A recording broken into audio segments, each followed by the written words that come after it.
Pineal के स्राव को यौगिक शब्दावली में अमृत कहा जाता है, क्योंकि जब वो रिसने लगता है तो आपकी हर चीज मधुर और सुंदर हो जाती है। सेक्सुअलिटी उसे सीमित नहीं करती, बल्कि भौतिकता के साथ अत्यधिक पहचान उसे सीमित करती है। अगर आप उसे बहुत महत्वपूर्ण बना देते हैं तो आप विकृत दिमाग के हो जाएंगे। अगर आप उसे मिटाने की कोशिश करेंगे तो आपका दिमाग और भी विकृत हो जाएगा।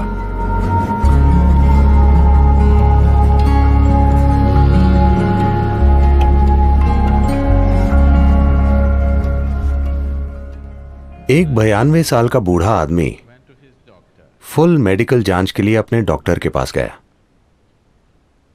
डॉक्टर ने उसकी जांच की और वो बोले, मेरे बुजुर्ग दोस्त, अपनी उम्र के हिसाब से आप बहुत अच्छा कर रहे हैं, सब कुछ बहुत बढ़िया है। मगर उस आदमी ने पूछा, मगर डॉक्टर, मेरी सेक्स लाइफ का क्या? तो डॉक्टर ने पूछा, उसके बारे में सोचना या उसका सपना देखना?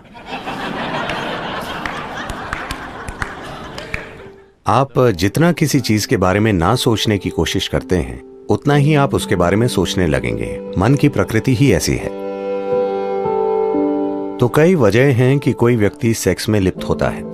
कुछ के लिए वो सिर्फ सुख है, कुछ के लिए ये बंधन और साहचर्य को मजबूत करने का एक तरीका है। वरना लोग महसूस करते हैं कि वे एक दूसरे से दूर हो रहे हैं। वो भले ही ठीक हों, मगर बहुत से लोगों के दिमाग में ये बसा होता है कि अगर वो सेक्सुअली सक्रिय नहीं हैं तो वो वास्तव में दूर हो रहे हैं। ये सच नहीं है। आप किसी से बहुत करीब हो सकते हैं और जरूरी नहीं है कि शारीरिक रूप से जुड़े हुए हों, है ना? मगर समाज के दिमाग में ये होता है। खासकर दुनिया के इस हिस्से में लोग बड़े पैमाने पर मानते हैं कि अगर सेक्सुअलिटी नहीं है तो वास्तव में आपका रिश्ता नहीं है। वास्तव में रिश्ता शब्द, मुझे ये समझने में थोड़ा समय लगा कि यहां अगर आप एक रिश्ता कहते हैं तो आपसे ये समझने की उम्मीद की जाती है कि ये सेक्स आधारित रिश्ता है, बाकी कुछ रिश्ता नहीं है। अगर मेरा आपके साथ बहुत मजबूत रिश्ता हो सकता है और आपके शरीर से मेरा कोई संबंध नहीं हो सकता, है ना? मैं किसी भी तरह आपके शरीर के प्रति आकर्षित ना होते हुए भी आपके साथ बहुत मजबूत रिश्ता रख सकता हूं। मगर उन सभी संभावनाओं को पूरी तरह नकार दिया गया है। एक रिश्ते का मतलब है कि आपको किसी रूप में शारीरिक तौर पर शामिल होना है। पुरुष स्त्री या पुरुष पुरुष, स्त्री स्त्री, जो भी आप चाहें। मुख्य रूप से ये शरीर पर आधारित है। किस तरह का शरीर, ये व्यक्तिगत पसंद है, मगर मुख्य रूप से ये शारीरिक आधार है। ऐसा इसलिए हुआ क्योंकि कहीं ना कहीं शरीर के साथ हमारी पहचान के सामान्य स्तरों के परे चली गई है। ये शरीर के साथ अत्यधिक पहचान है। इसलिए शरीर आधारित रिश्ते समाज के मूल बिंदु बन गए हैं। जो अपने भौतिक शरीर से बहुत जुड़ा है वो स्वाभाविक रूप से सेक्स से प्रेरित है, क्योंकि यही सर्वोच्च चीज है जो वो जानता है। ऐसे तरीके हैं जिनसे आप कुछ ऐसा पा सकते हैं जो इससे कहीं अधिक बड़ा है। एक बार आप इससे बेहतर कुछ चख लें, फिर मुझे आपको बताना नहीं पड़ेगा इसे छोड़ दो या उसे छोड़ दो, वो वैसे ही खत्म हो जाएगा, है ना? कुछ साधना के तरीके हैं जो सेक्सुअलिटी से अधिक तीव्र हैं, जो सेक्सुअलिटी से अधिक आनंदमय हैं।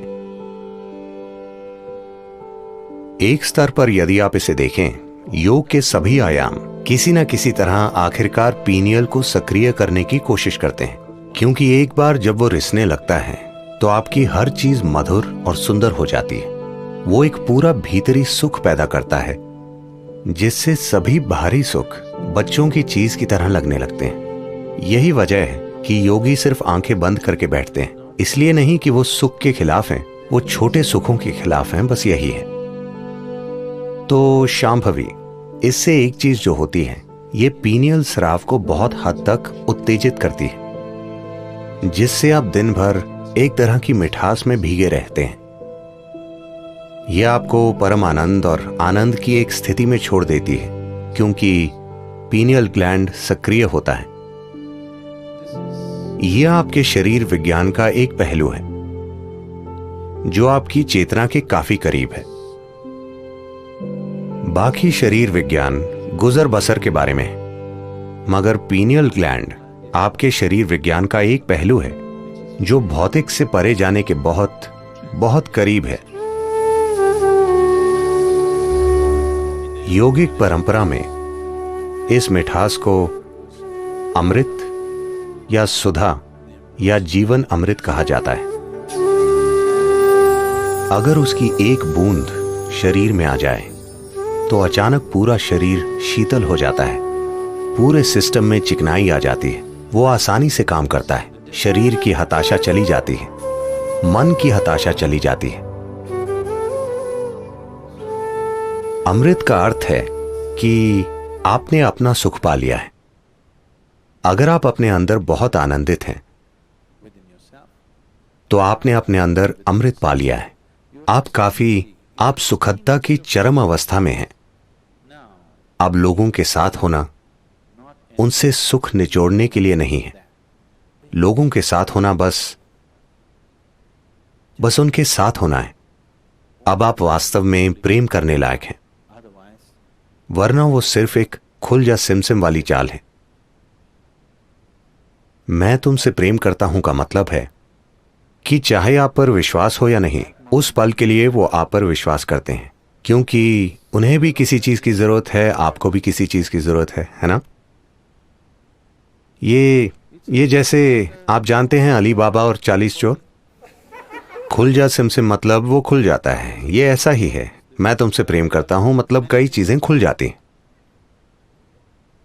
अब ऐसा करते हुए मैं ये नहीं कह रहा कि ये सही या गलत है। लोग अपना जीवन ऐसे ही चलाते हैं, इसमें कुछ नहीं है। मगर ऐसा करते हुए आपके अंदर प्रेम की एक तीव्र भावना को जानने की संभावना नष्ट हो जाती है। आप लगातार ये देखते हैं, मैं इस व्यक्ति से क्या पा सकता हूं, मैं उस व्यक्ति से क्या निकाल सकता हूं। ये एक ठग का काम है। इसे प्रेम संबंध कहा जाता है, मगर यह ठगी का काम है। लेकिन अगर आप अपने आप में बहुत आनंदित होते हैं, जब आप लोगों के साथ होते हैं, तो यह आपका आनंद साझा करने की बात होती है। इसका मकसद है कि अगर वो इससे अछूते हैं तो किसी तरह उन्हें इससे छुएं, बजाय ये देखने के कि आप उनसे क्या निचोड़ सकते हैं। आपके जीवन की सारी बुनियाद बदल जाएगी।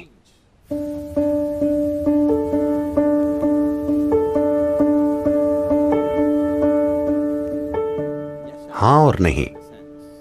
इस अर्थ में सेक्सुअलिटी उसे सीमित नहीं करती, बल्कि भौतिक के साथ अत्यधिक पहचान उसे सीमित करती है। तो असल में ये सेक्सुअलिटी नहीं है जो बाधा बनती है, बल्कि वो भौतिकता से जो जुड़ाव पैदा करती है, वो निश्चित रूप से बाधा बन जाती है। ये सवाल उस छिटपुट जानकारी, उस गॉसिप से आया है जो आपने सुना है कि किस तरह आप अपने ही वीर्य को आत्मसात करके उसे अपनी उच्चतर संभावना तक उठा सकते हैं। हाँ, ये सच है। साथ ही कोई परहेज के कारण ऐसा नहीं करता। अपनी ऊर्जा को आंतरिक बनाते हुए आप ऐसा करते हैं। सिर्फ ऐसा नहीं है कि कोई सेक्स से दूर रहता है और अचानक उसकी ऊर्जा संगठित होकर ऊपर बढ़ती है। ये सच नहीं। अगर आपकी ऊर्जा संगठित होती है और बढ़ने लगती है तो सेक्सुअलिटी की जरूरत आपके लिए खत्म हो सकती है, मगर ये आपको अक्षम नहीं बनाती, यह आपको नपुंसक नहीं बना देती, मगर उसकी जरूरत खत्म हो जाती है। अब वो एक मजबूरी नहीं रह जाती। और सिर्फ यही चीज नहीं, सारी बाधाएं खत्म हो जाती हैं। मुख्य रूप से अधिकांश सेक्सुअलिटी जो धरती पर है वो एक तरह की मजबूरी के कारण है ना? वो आदत से मजबूर होना है। जब आप चेतन हो जाते हैं, जब सारी बाधाएं गायब हो जाती हैं, ये भी गायब हो जाती है, सिर्फ इसलिए क्योंकि लोग शरीर पर इतने केंद्रित हैं। वो हमेशा सोचते हैं आध्यात्मिकता बनाम सेक्सुअलिटी, इनका कोई संबंध नहीं है, वो आपस में जुड़े नहीं हैं। एक शरीर का है, दूसरा एक अलग आयाम है। ये सिर्फ इसलिए क्योंकि दुनिया के धर्म, नैतिक स्कूल और नीतिवाद स्कूल हमेशा उसके खिलाफ बोलते हैं। इसलिए ये लोगों के मन में इतना बड़ा मुद्दा हो गया है कि वो सोचते हैं कि परे के बारे में कुछ जानने का एकमात्र तरीका यह है कि आप इससे दूर रहें, क्योंकि कहीं ना कहीं आप एक इंसान की सरल बायोलॉजी को समझ नहीं पाते। यह एक त्रासदी है कि आप साधारण बायोलॉजी को स्वीकार नहीं कर सकते। आपको या तो उसका जश्न बनाना होता है या उसे नाली में फेंक देना होता है। दोनों जरूरी नहीं है। You can look at it for the limitation that it is and for the possibility that it is.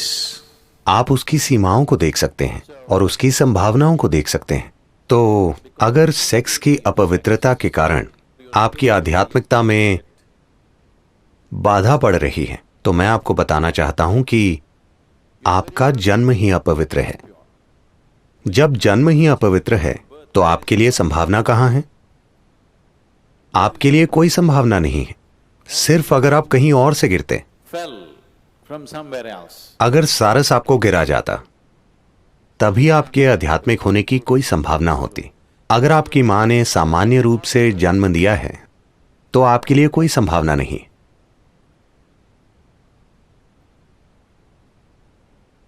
एक 6 साल की बच्ची एक दिन स्कूल से घर लौटी और पूछा, मम्मा मैं कैसे पैदा हुई थी? मां शर्मिंदा हो गई। वो बोली, एक सारस तुम्हें गिरा गया। वो बोली, ठीक है। उसने लिख लिया। मम्मा आप कैसे पैदा हुई थी? मुझे भी एक सारस ने गिराया था। मम्मा नानी कैसे पैदा हुई थी? उन्हें भी एक सारस ने गिराया था। फिर वो बच्ची गंभीर हो गई और वो नीचे जाकर बैठ गई और अपने होमवर्क में कुछ लिखना शुरू कर दिया। मां असहज महसूस कर रही थी। उसने खाना पकाना खत्म किया। तब तक लड़की ने अपना होमवर्क पूरा कर लिया था और किताब वहीं छोड़ दी थी। उसने जाकर उसे पढ़ा तो फैमिली ट्री के बारे में निबंध था। बच्ची ने लिखा था, मेरे परिवार में 3 पीढ़ियों से किसी का जन्म कुदरती रूप से नहीं हुआ है।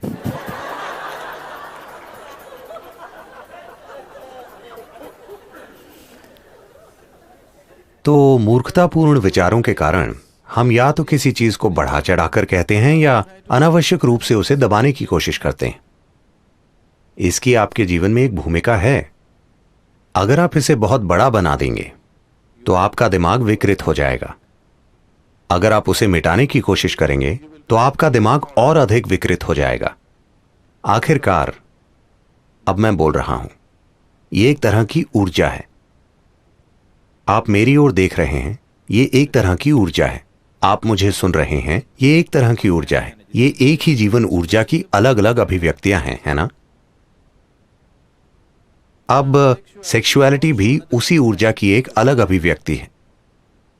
अब व्यक्ति को तय करना है कि उसकी ऊर्जा का कितना हिस्सा वो किस दिशा में भेजना चाहता है, क्योंकि आखिरकार आपकी ऊर्जा सीमित है ना? देखिए, ये ऐसा है। आपकी आय, मान लीजिए आपकी मासिक आय $5000 है। कितना घर के किराए के लिए, कितना खाने के लिए, कितना पढ़ाई के लिए, कितना सिर्फ मनोरंजन के लिए, कितना छुट्टियों के लिए आप बांटते हैं, है ना? कल सुबह आपको तनख्वाह मिली, शाम में आप बाहर गए और उसे उड़ा दिया। अब अगले महीने परेशानी हो जाएगी, है ना? हां, आपके पास क्रेडिट कार्ड है, मगर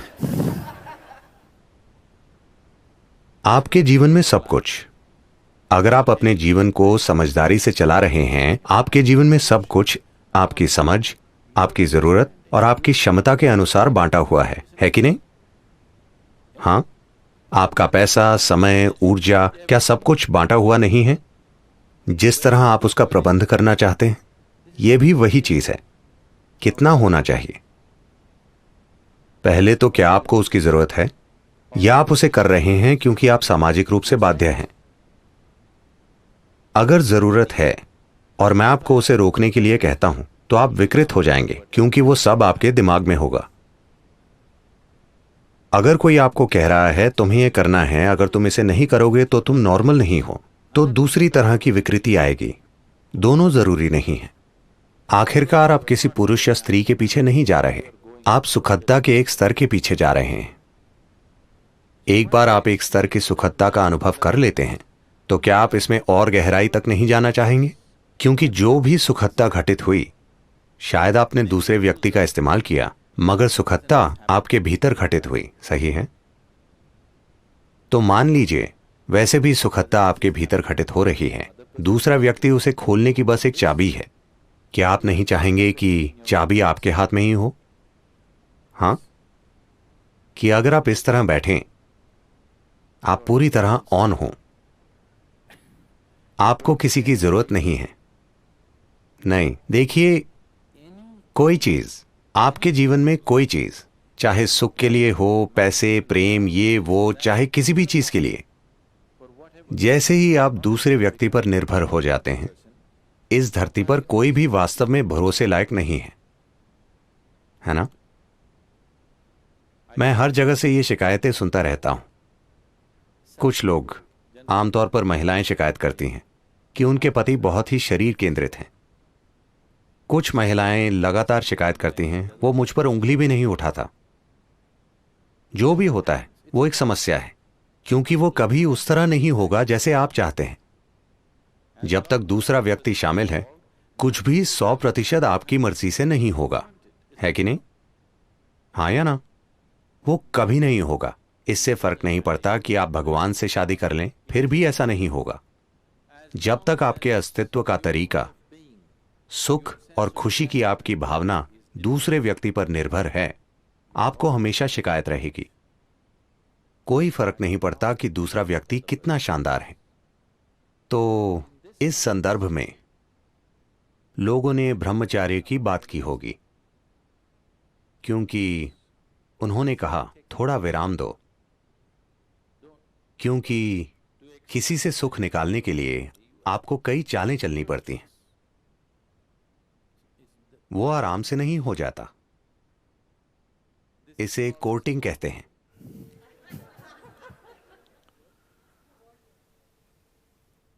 एक बार कोर्ट में चले जाएं, फैसले का दिन आ जाएगा। उसमें काफी समय, प्रयास, ऊर्जा और तमाम दूसरी चीजें लगती हैं।